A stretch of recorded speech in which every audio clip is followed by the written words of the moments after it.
Greetings, YouTube. Since President Obama has been elected, we've seen the rise of the Tea Party. And while it may have been a grassroots movement for a nanosecond, it was quickly compromised by the 1%, the Koch brothers and such, to become nothing but the radically unstable mouthpiece of the GOP and conservatives in general, the Republicans, the Libertarians, and the Blue Dog Democrats.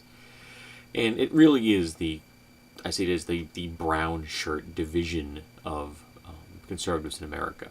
The radical wing that does the outrageous stuff that the more mature and reasoned elements of the conservatives don't want to do or say. It's where the real crazy things fall out of their mouths. They're the mouthpieces for the real fringe concepts. But the Tea Party movement is not new. The Tea Party movement is just the latest iteration of a repeated uprising of conservative values in America.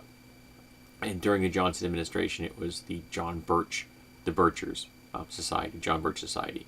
During Clinton's administration, it was the militia movement. It's the same thing over and over again, just a different name. And the Tea Party is more organized in its sense that it's a little more consistent across the board, I think, than the others were. The conservative political agenda has gotten much more effective and efficient than it was 40 years ago, or 50 years ago. And it's an outgrowth of the whole golden era mythology of wanting to return to an era that never existed. The era that these political aspirants have never existed. But in their head, it did. And they've been told repeatedly that if they just work hard enough, if they just are true enough to the cause, that it shall return. But if you are not a white Christian straight male, the return is not going to be something you're going to enjoy. That all of the movements I have mentioned are an outgrowth of privileged distress. That there are politicians willing to tap into the fear of white Christian straight males that the world they know is being overturned. Well, I have some news for people, and I want you to sit down before I say this. The world is being overturned every second. It always has and it always will. Now, you can learn to adapt to that, or you can learn to be miserable and to be wrapped in stress and anxiety and depression. And that's your choice as far as, which of those two paths you want to go. You can try to adapt to the world around you, or you can accept the fact that you are just not going to be happy. And the Tea Party movement is another example of this. But I'm going to link to an article from prospect.org. It has a couple of passages that I think are nice takeaway messages.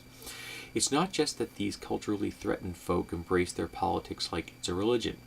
The actual religious outlook many of them espouse, whether they are conservative fundamentalist Protestants or neo-ultramontane Catholics. Side note, just learn what ultramontane means as a strict adherence to papal legitimacy over every other form of Catholic ruling or law. Okay, has important secular political perspectives into their faith.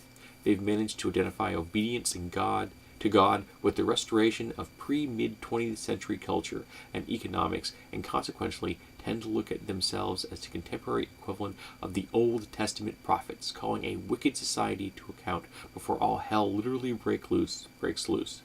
So their politics reinforce their religion and vice versa. And yes, the Republican Party, like the squishy mainline Protestant churches and lenient do-gooder Catholic priests, are generally within crisis distance of being viewed as objectively belonging to the enemy ranks. So they are saying that what would be politically viewed anywhere else on the planet as hardline conservatives are too liberal. Remember, in the modern political landscape of America, Nixon is too liberal for the Democrats. Nixon could not get a shot at the Democratic presidential race because he would be viewed as too liberal. Heck, so would Goldwater. Too liberal. So Americans' politics has shifted so far to the right that even the hardline main body Republicans are just too soft and squishy for these radical thinkers, the Birchers, the militiamen, and the Tea Party. Last passage of the article. So when does the Tea Party end? In the simplest terms, it ends whenever the next Republican president takes office.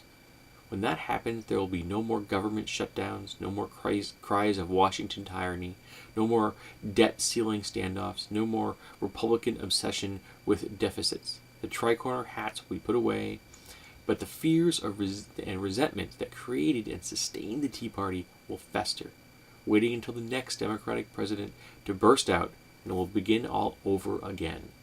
And the article's correct. This will not end. It will just manifest itself as a new iteration the next time this happens. So, with any luck, I don't want us to ever see a Republican president again. So these folks are going to be miserable and reactionary forever. There will be more birther movements. There will be, more Benghazi crises. All these tempests and teapots as manifestations of the prestige and privilege distress that's going on in America today. We are a coffee-colored nation now. We are multicultural. We are multi-ethnicity. We are multi-religious. And we have to accept that as reality. The LGBT community is here to stay. Muslim Americans and gay Americans are Americans, and we need to treat them as such. All of us are Americans. Whether you've been American since the ink was wet on the Declaration of Independence, or you took your oath of citizenship yesterday, we're all Americans. And we need to show respect for each other. And I have espoused that for years. I shall continue to do so. And when I speak about enemies, political enemies, it's because they have chosen to make themselves such. I don't want any. I have never wanted any. Well, that's not true. I haven't wanted it in a long time. I used to be all about the enemies. So, the Tea Party is just the latest example of what keeps popping up whenever there's a Democrat in power. I want to hear what you have to say about this. What are your feelings about this? Do you see a connection between the Birchers and the militia movement and the Tea Party? Do you think I'm talking out of my hat? So tell me. Maybe if nothing else, maybe the next video, Mandarin will turn.